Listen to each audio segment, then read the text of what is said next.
Hey guys, welcome back. This is how to get coupon code from Google Sheets by Manychat. So guys, first thing that you will do is you must connect your Manychat to Google Sheets.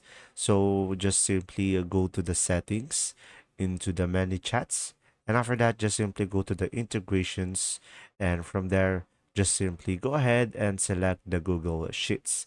And once you have set up your Google Sheet, just simply put the discount codes in the column B.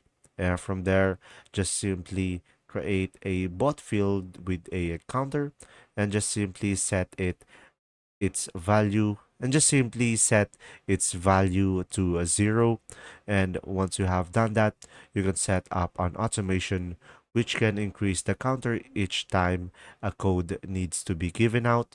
And from there, guys, you can use the get row by value action, and from there you can use this action in ManyChat so you can retrieve the codes.